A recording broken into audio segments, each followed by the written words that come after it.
I'm pretty bored and I feel like yapping. I feel like talking.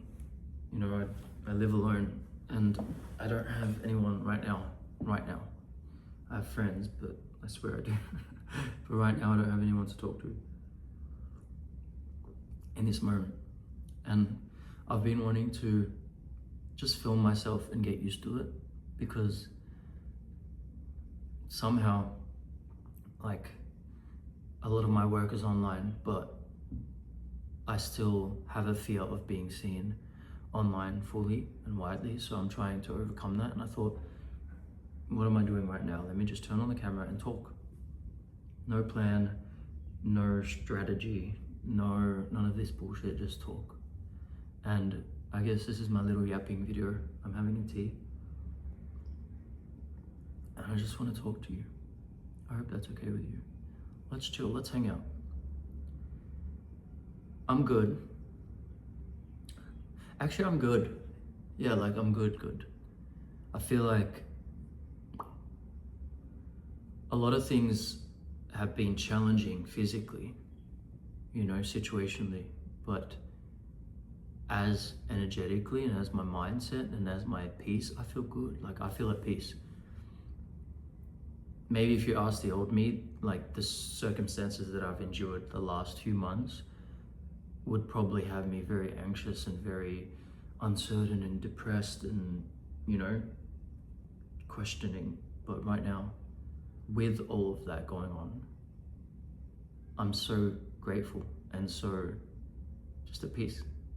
I feel like once you just accept that experiences are experiences, they're nor good nor bad,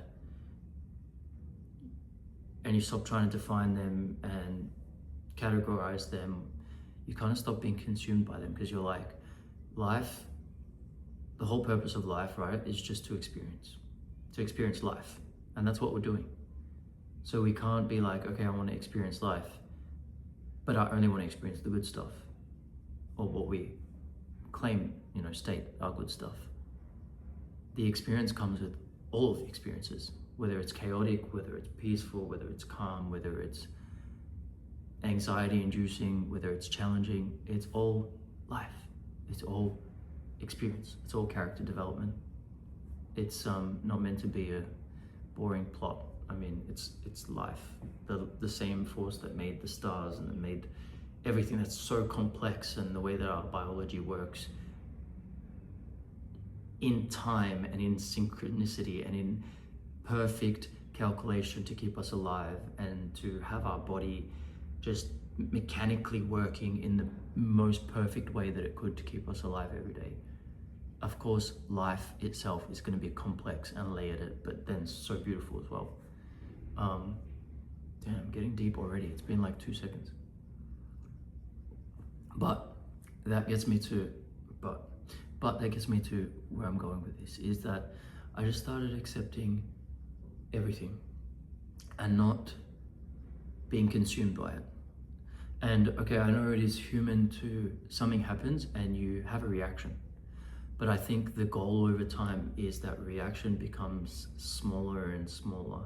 And you know, you go from like, you're a teenager or young adult and something happens and you're completely consumed by it. Like you have a breakup or you endure something that's challenging, you completely define yourself by it. You are completely thrown off course. You cry about it, you get consumed, you might grieve it for months.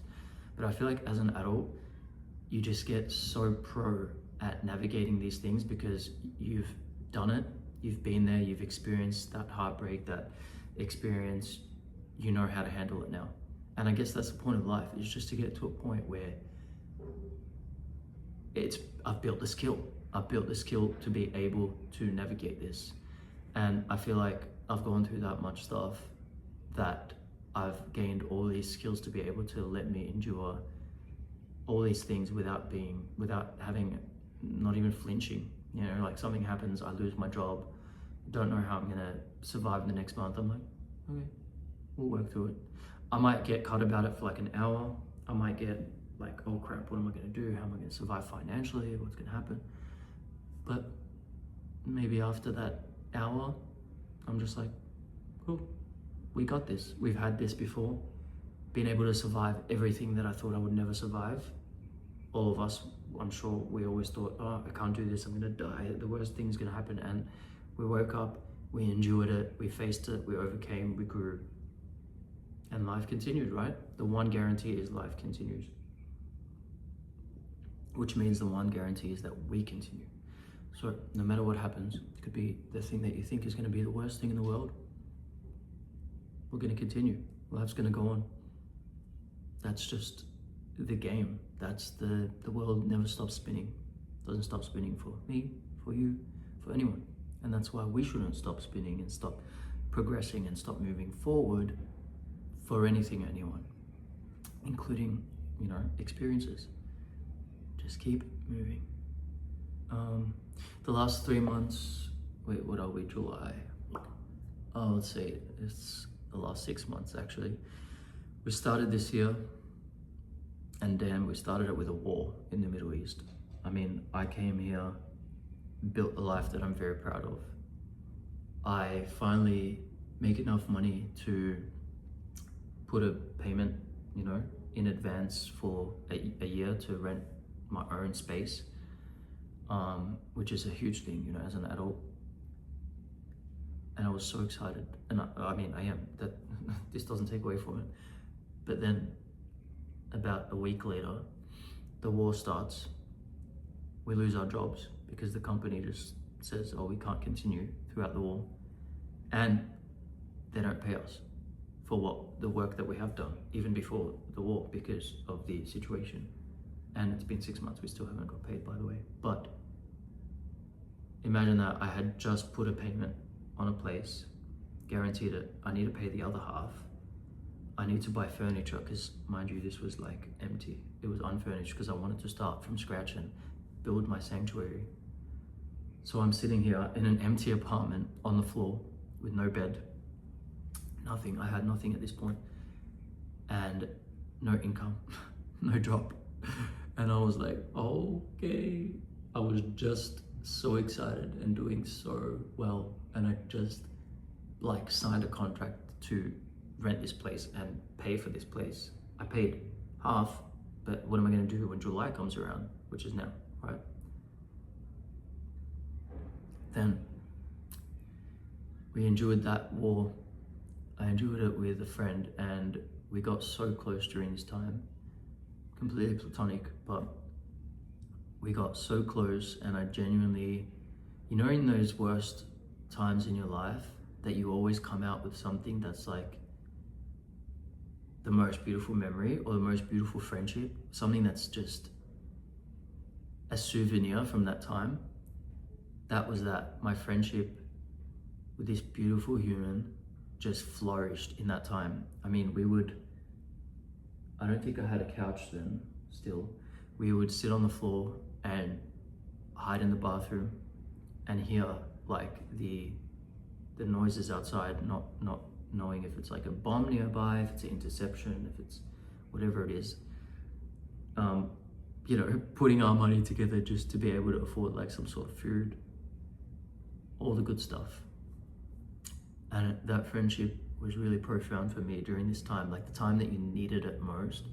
I found unexpectedly such a good friendship, and I endured that time because of this friend. And actually it was fun because we would sit at home, we would watch movies, we'd just do silly things, we'd go for runs to just get minimal groceries. We pretty much lived together, but not officially. And it was so beautiful this time. And it felt like COVID, where the world kind of went on pause. And then still don't get paid from Gatsby, the first place that I started the year with.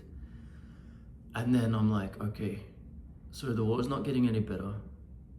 It's actually getting worse. People have fled.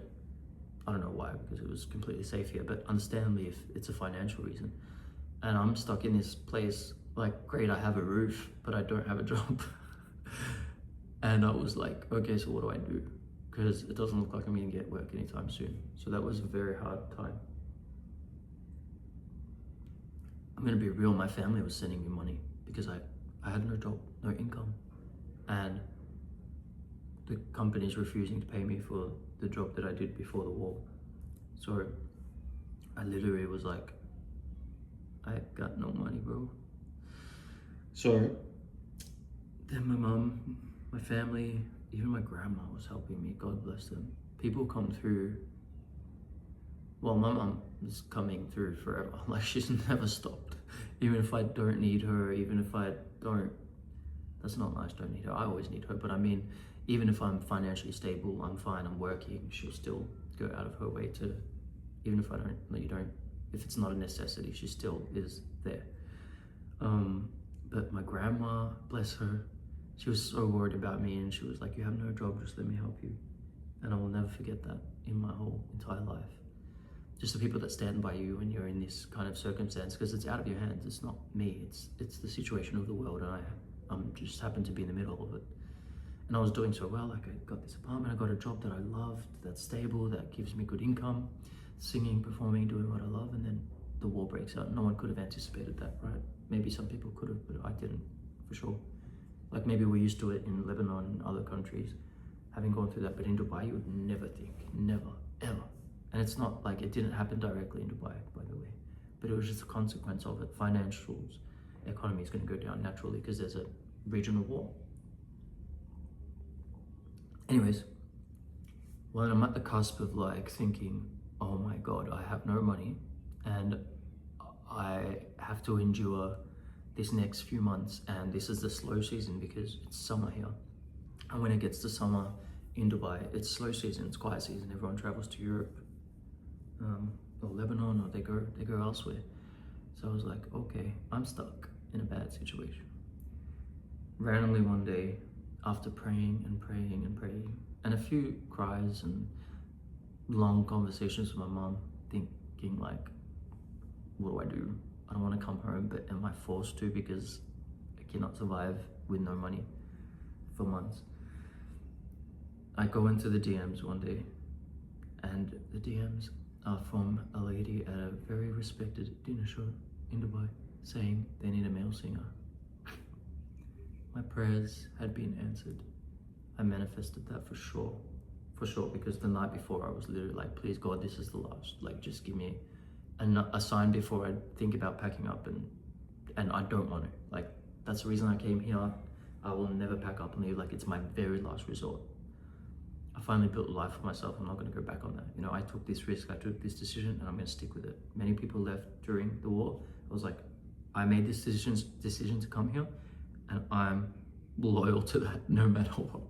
So I stayed, and lucky that I stayed, because then I ended up getting a job in the weirdest of times during a wartime at a dinner show. Really good job, enjoyed it, and then I just finished my contract with them. Yeah, literally a few weeks ago, and they decided not to renew it, which is cool because, you know, it's like up to them, whatever direction they're taking or whatever. I was doing really well there, so I lost that, and then I'm like, oh my God, okay, now I'm back in the same position as I was before this job. And that's just the nature of the industry. It's nothing personal to me. It's like, you're lucky if you can even sustain a job for 6 months in this industry. It's like dating. They're just like, yeah, we'll take you, cool, we're bored, next. It's like that, even if you're Beyonce. Well, maybe not if you're Beyonce, but I'm great, and they still swipe. Which way is it? Anyways, they got me, they fooled around with me for a bit, and then they got sick of me, so they were like, oh, next. Anyways, nature of the industry, nothing personal. Then I'm having that week where I'm back at square one, but now I have furniture, and you know, the things that I wanted to build this apartment, I made it into a sanctuary. I absolutely love spending time at home, coming home, because it is so beautiful. My space, it like reflects me, like 100%. Anyone will tell you that. Just calm. Excuse me while I just get more comfortable, because this is looking like it's a long yap. I was gonna say a yawn lap. But where was I at? Yeah, I bought furniture, I finished the place, I started getting into routine, started at the gym, and then this contract got finished but not renewed, right? Which was expected, but also not, because I thought they were going to renew, but they had other plans. Anyways, then I go back to square one, but this time I wasn't phased at all. I was very chill, very, very calm. I was like, okay. And it's because I think I just got emotionally drained of those situations. Like, they would happen in the past and I would cry and break down and be like, what is it about me that's not, getting the work that I feel like I deserve, and why are things not working out? I'm so good, I'm so talented, and that's all I ever get told. So then why do they say you're so talented, so good, and then I lose a job? I literally realized it's not personal at all. It's actually just a game of strategy, or just what people feel like, or personal connections and vendettas, like everyone has it, it's normal. And it's no different in the industry or in professional environments. You'd think it'd be more, less biased, but it's not. It's like that in the industry. So where was I at? Yep, no job again. And no reaction. Like, I had a reaction for a day and then I was like, no. God always provides, especially when you know that it's not you and you haven't done anything to like harm or to compromise anything.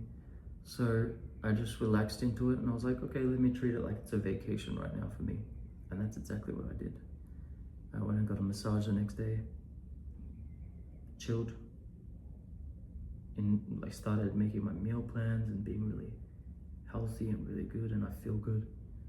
And then a few days later, I start getting inquiries for freelance gigs, and some that are like require me to travel. And I was like, okay, maybe that's the answer, Maybe that's the lesson here, is that life was trying to push me out of something that's contractual so I can take things that are freelance, and it needed to free me so I can be available to those things that are better for me, obviously. So then I was like, okay, I see what you're doing and I love it and I'm here for it, and thank you so much. So that's where I'm at right now. But during that week that I lost that job or finished that job, I also got a really disturbing DM on my Instagram, and it's from one of my best friend's sister, telling me that she passed. And this was the same day that I got told that my contract is not going to be renewed, I think, or a day before.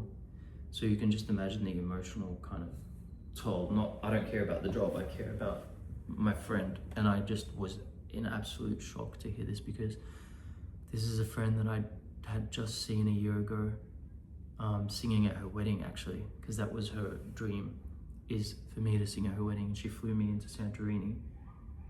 I performed, and it was the most beautiful experience that I've had in my life. Like, it was something out of a movie. It was in the heavens. It's like, you already know Santorini looks incredible, but imagine just me on the edge of a cliff singing a song that meant the world to her, that kind of depicted her journey and where she's at and how happy and whole she's become and how in love and how much she's endured to get to where she is. And this was us meeting after decades and looking at each other in the eyes and saying, I can't believe we're here. Like, our younger selves would be so proud and in disbelief of how far we've come, because our friendship dates back to like when, oh my God, more than 18 years or something. And we met in a very vulnerable time, in a time where I was severely depressed, where she was severely depressed, and we bonded over music. We went to this music boot camp and we just hit it off. Like, we became such good friends, and that's it. The rest is history. Like, she would fly to Melbourne to come see me, I would fly to Sydney to go see her. We had this other mutual friend, and we just were the three. It was always us three. And even though we were like broke, even though we were depressed, somehow it was like a very fun, deep, profound friendship. It's almost like we trauma bonded in that time, and we saw the pain in each other and we lifted each other through that. It wasn't just like a downer. It was like we lifted each other through that pain. And I remember having multiple talks, with her about all this pain. And we promised each other that we will overcome that. We promised each other that we will achieve everything that's in our mind, that we know who we're capable of being. That's exactly what happened. I went on to pursue my music career. She went on to do incredible things.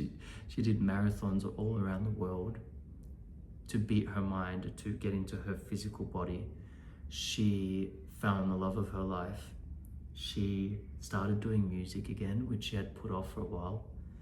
And just to meet last year and be able to celebrate her getting married and, marrying the love of her life was just a whole full circle moment. We looked at each other and we said, we've done it. Like, we did those very things that we talked about. And our little selves would be so proud, like, especially us two, because we know how much darkness we were in. So to see each other in the light was just, I can't even explain to you what it means. It's like, it's a moment that you arrive at that the whole time that you were going to arrive at, but there was just so much life that had to be endured and lived until you get there. And when we looked at each other, it's that feeling of arrival, And I sung for her, and we had the most beautiful time. We had fun. We went on quad bikes, and we were just like being goofs around Santorini. And I came back to Dubai, and that was the last that I saw of her. And then during the war, she checked in on me, I checked in on her, and everything was fine. And we always have deep chats, and she's the kind of person that you would go to for inspiration, to get out of the funk that you're in. So that's not to say that we, dismiss that those kind of people also can face pain, but her text messages to me were literally about, the more challenging life is, the more I want to be here, and the more that I fall in love with life, because I understand that it's just wanting me to grow. And it was sentiments like that she would say, and she would always say, thanks for speaking life into me. I feel you, I feel your energy, I feel our impact, and we're in this together, and we've done so well. And we just talk about that. And she said, us meeting just felt like the perfect story and the perfect time stamp, of everything that we've been through. So everything was very positive. And then obviously getting that text was just completely shocking. And honestly, I've grieved family members that might have passed from old age and things like that, but I have never grieved a chosen family member or a chosen person in your life that you deeply bonded and connected with, and that you were one of their pillars in their life and they were one in yours. Kind of grieving something like that is, it's foreign to me, and I didn't know how to navigate it. I haven't known. It's been intermittent. Like, the first day that I found out that she had passed, I kind of ignored the DM, and I just was like, no.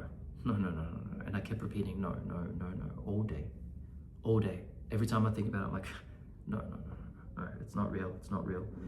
And then fast forward to me breaking down in the kitchen and just crying and saying, this can't be true. This cannot be true. Until I accepted it and connected more with her sister, to just feel like I'm connecting with someone that is there, that knows, because I feel so far away that I can't properly grieve and understand what's going on. And I just went on my grieving, journey, and it's been up and down. It's weird because I also had to just think about looking for work and being proactive and survival, but also that nothing even mattered because my close friend had just left the world. And it's a weird feeling of like, wait, I can never just text this person ever again. And I go through the text messages and everything's so loving and beautiful. Like our friendship is literally like built on, as if you were talking to Jay Shetty all the time. Like, it was just always positive, always life motivating, always strengthening, always resilient. So just reading that in contrast with knowing what happened was just hard to fathom, and I'm still trying to grasp. And one thing that brought me such relief is that I caught up with one of her best friends a few weeks ago, and I was able to finally talk to someone that knows her, that's close to her, that loves her deeply, that she loves deeply.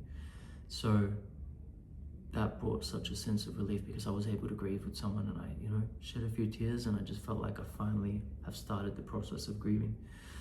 So to round it up, it has been a crazy few months, and I've just been in survival mode. I never expected a war to happen. I never expected my friend to pass, and just these things. But overall, I sit here and I tell you that I genuinely feel calm and peace, and I feel on the right track, and I feel like I'm not doing anything wrong. In the past, when you question, like, am I doing things right? Am I taking the right decisions? I have no question of that anymore. I know as long as I'm following my intuition, I'm aligned, and that alignment is like nowhere else that I could be except for then and there and here and now, and picking exactly what my heart says it wants, So I feel calm, I feel peace, I feel accepting of everything life offers, because how can we not be open to everything life offers? We are very fortunate to have this life, and everything that comes with it is a blessing, even the hardships, because they're all just a natural part of life, and you wouldn't want to curate life. You wouldn't want it to be perfect. You wouldn't want to, it would not be life otherwise. Life is, it's chaotic, it's complex, it's beautiful. Just like the mulches that grow the flowers, it's not perfect, but it's the right combination of things to create our blossoming and our flourishing. And I feel like our life is the same. It's the right amount of pain, the right amount of love, the right amount of sun, the right amount of rain, the right amount of laughter, the right amount of sadness. Everything is just curated naturally. Not curated, but just happens, ineffably, as it should. And there's no other way. And when you stop thinking there has to be another way, or there should be another way, you finally relax into what it is, and you just, hey, I'm here for the ride. This is great. Let me just enjoy wherever it goes. It goes left, right, up, down. I'm just here for the ride. Let me enjoy it, And yes, it's okay to grieve. It's okay to feel pain. It's okay to sit with yourself and really understand what you're feeling, but don't get caught up in it, because if you stop at everything that happens, then you will never move. And the sign of resilience and the sign of being able to endure a well-lived, growing life is just to keep moving. Regardless of what happens, just keep moving. Keep moving with your pain, keep moving with your grace, with your happiness, just keep moving, And I feel like as long as we do that, and we center ourselves while we're moving, and we just accept things, we accept ourselves, we accept everything, just becomes like we're this thing that's just floating through life rather than staying stagnant, and we're embracing the winds of change, but we're just light. We're light. We're not trying to cement ourselves and consume ourselves by external things. We're just floating and enjoying it. And sometimes we're surprised, sometimes we're shocked, sometimes it's disappointing, but just, it's a ride, it's part of it. So that's what's been happening in my life. And on the contrary of all these things, I've been able for the first time to build a life on my own, away from my family, designing it exactly how I want to design it. My routine is mine, my thoughts are mine, my actions are mine, the way that I live my days and I schedule my days is mine. The way that I eat is mine. Who I interact with is mine. Everything is just intentional, and I think that's what your 30s is about. Being completely and utterly intentional with everything, with how I spend my time, how I spend my energy, how I spend my physical strength. It is the most important realization and accomplishment that you come to. And that's why 30s has been probably the most beautiful for me, because I lived my whole life living by the expectations of others, and to be able to live by my own intention now feels like I have completely clocked what I'm meant to do. Like, it's like, really, I carried all that weight for things that I thought I should be doing, but literally no one said I have to do. So like, it's like you purposely tying yourself to like this weight and then realizing like, oh my God, I had the key the whole time. I could just unlock it and free myself.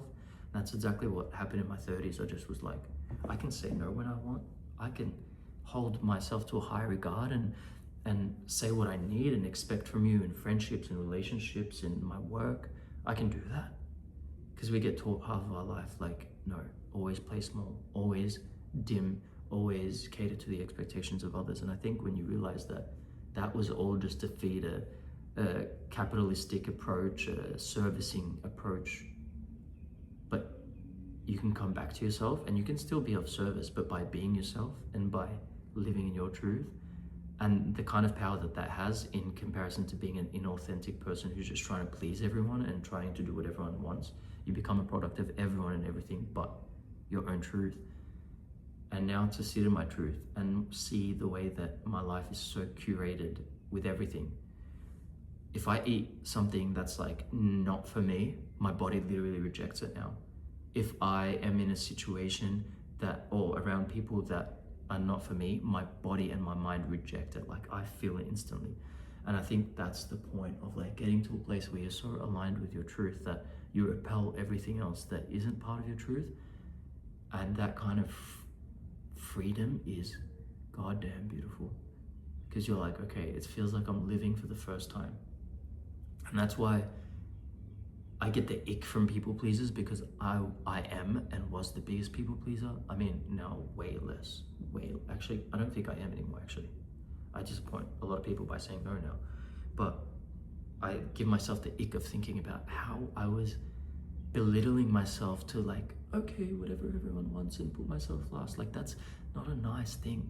And now when I see it in someone else, I'm just like, no. I wish I could show you how worthy you are. How worthy you are to just stand in your own and not have to run around people to get your validation. Because I know where that comes from. People pleasing isn't about wanting to be of service to others. People pleasing is about wanting to feel your own lack of self-respect, self-worth with other people's validations and acceptance. And that is, it's a dead end. It's a road that leads nowhere. And it's ultimately, it's just depriving yourself of your own experience and kind of saying to God, hey, like, I know you made me, but I don't even matter, and other people matter more than me, so I'm going to give them more attention than myself.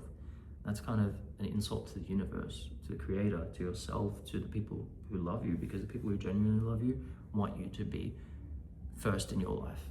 They genuinely do. And they want you to say no, and they want you to have boundaries, and they want you to care for yourself before you care for them. Like, that's just how it works. That's the truth. So this is a long yap, but I feel really calm. I feel really good that I'm talking to you. And I hope that you're coming to your own realizations in your own time. I know that we all come to it eventually at the time that we need to. And that's, I guess, my whole point is that life doesn't get easier. You just get so resilient that things don't knock you anymore. You know, you start catching the bricks that are thrown and you start building a house with them instead of being surprised by them and not being aware and then getting hit by them and spending months crying about the bruises. Now you catch the brick, start building the house, and then you look at your foundations, you're like, look at what I've built, you know? And I think that's the point. And it's a beautiful thing because that's artistic, right? It's dramatic, but it's artistic. And I guess what I'm trying to say is, just because there's been more hardship in my life, it doesn't mean I feel worse or I feel bad. If anything, I'm more forward and more ahead and more happy and more peaceful and more myself. So hardship doesn't define the quality of your life. Resilience and grace and integrity defines the quality of your life. Standing in your truth and living your truth defines the kind of joy and the kind of centeredness and liberation that you'd have. This life is quite simple when you think about it. It's going to throw a lot of stuff. It's complex, it's layered, yes, but it's actually quite simple. It just asks of you to be you and just be and keep on moving. That's all. They're the very few things that you have to do, and don't harm, because that's definitely important. But that's all. That's all it asks of you. That's quite easy. Be myself, sure. Underneath all those conditions of what I thought I should be, sure, it's going to take some time to get there. But the idea itself is quite simple. Just return to yourself. Return to accepting life, accepting whatever throws at you tomorrow, what life throws at you tomorrow, whatever comes. Accepting. The minute that you accept, you liberate yourself of all these expectations, all these thoughts of what if only, shoulda, woulda, coulda. And you just are like, it is what it is. And that's that. On the other hand, I'm 33 and I haven't had a relationship in my life. And I used to really get triggered by it of like, what is wrong with me? Like, how have I not found someone? But now I realize that as part of living with such intention and knowing yourself and having, my relationships have to be intentional too. And unfortunately, that's going to cut out a lot of opportunities because I'm not in unintentional spaces. And whether it's one every 10 years where I meet someone and I really form a really close bond and deep, profound connection, then so be it, because my life is intentional. It's not about frequency, of frequent experiences. It's about depth of experiences. And I guess even if I don't meet someone for the next 3 years, but on the 4th year, I meet someone that I have an intensely deep connection with, and that was intended for me because I am intentional, right? And I think I've come to terms with that as well. Obviously, I'd like someone to share my life with. I've built my life. I'm so proud of myself. Some days I want to share these conversations with someone, versus what I'm doing right now, talking to the camera. This still matters. But then I'm like, you know what? I'm very proud of the person that I've become. I'm very proud of the life that I've built. I'm proud of the way that I think, the way that I maneuver through this world, and the connections that I find that are platonic, and the work relationships and everything that I find. They're just as deep, they're just as beautiful and profound. And I know I'll find the romantic connection. I just have to trust that I just have to not force and not go after anything just for the sake of fulfilling that void, or to feel, that I'm in some partnership. Because if it's going to happen intentionally, then it has to happen naturally. So I'm okay with it. I'm learning to be okay with it. Obviously, I'm a human. I have needs. I have, cravings to just spend, nights just curled up on the couch with someone watching movies, blah, blah, blah, all that. But you know what? I'm doing that by myself. Literally, I get so excited to come home, to like make popcorn, throw on a movie, take myself on a date to like a restaurant. I just do whatever I feel. And it's literally not out of pity. It's just because I genuinely want to. Like, I have fun by myself. Like, I genuinely enjoy my own company. Obviously, too much solitude, too much of anything is not good, right? So it's like, yeah, as much as I am alone, probably that's the bigger portion of my days, but then I'll, call up a friend and see a friend, and that's okay. And one day it'll be filled with partnership as well, and that'll be great. So that's literally where I'm at with everything. I'm really happy. I speak to my mom every day. She's the first person that I text, that I call. I have grown to, when you're younger and you're like, oh my God, my mom's calling. I don't even wait for her to call now. I wake up and she's the first person I want to hear in the morning.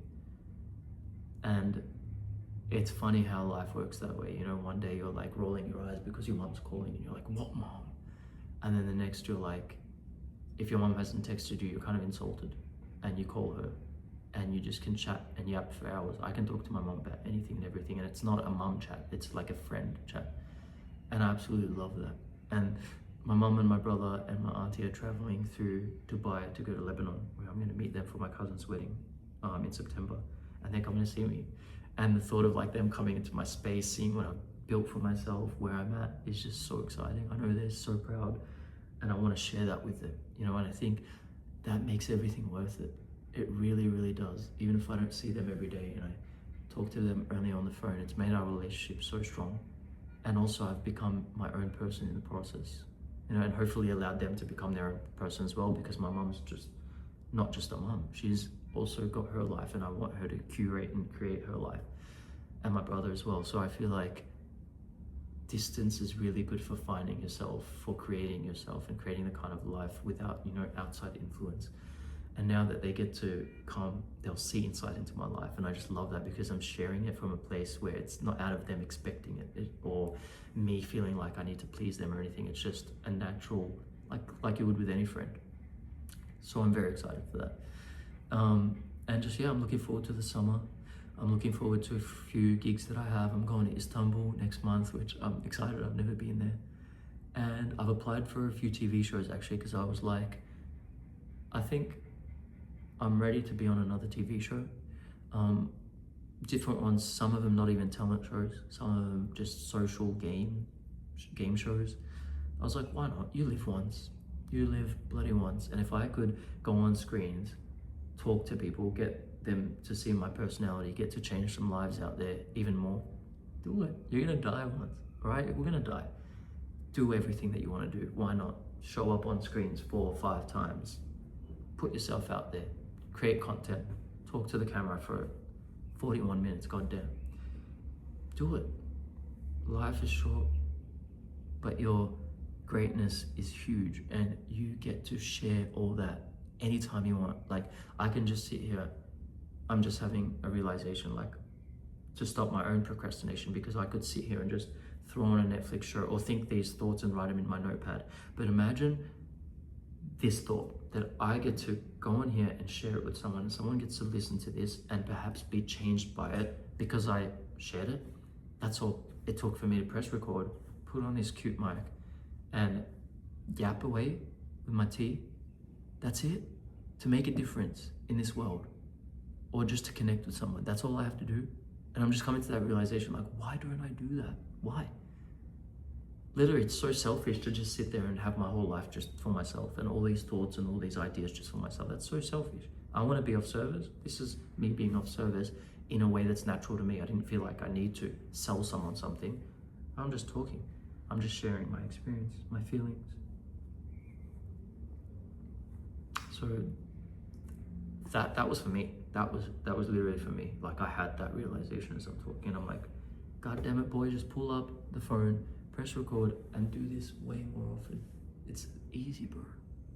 And to think I procrastinated this for years, because I'm like, oh yeah, what do I have to say? And what are people gonna think? Screw it. Who cares? Who cares about the one person? It's about being truthful and yourself. And if you're doing that, then goddamn, you won, bro. What did I say, bro? But yeah, I hope wherever you are, you're doing so well. You are also living in your truth. You're inspired. You're aiming to connect with others to make this world a better place. Just by being yourself. You don't need to do much. You don't need to go volunteer and do all these humanitarian things to show that you're good. Just be yourself. Just be you. And I promise you, the people that see you will be changed by you. They will be changed by you just because of you living in your truth. The biggest difference you can make in someone's life is not giving them advice, is not showing them, perhaps sometimes you can, but like showing them a skill or anything. The biggest thing you can do, the most impactful, is just being yourself and leading through example. And then someone unintentionally starts following your example, or is changed by you, changes their perspective because of something you said, or believes in themselves a little more because of something you did. And that's the biggest change that you'll ever create in this world. Unintentionally, indirectly changing someone just by being yourself. That's where you really make changes, because no one wants to be told. People want to be shown. And I'm just glad that I started yapping. This is yap number 1. And hopefully more to come. If you guys, like, if someone out there resonates with this, I bet no one's going to watch a 40-minute video. But if someone resonates with it, you know what? There we go. I'll do yap number 2. I've got so much things, like, this is a deep one. I've got things that are like gasp worthy. I've got gossip for days. I've got things that I went through in the industry that would like shock you. So much tea.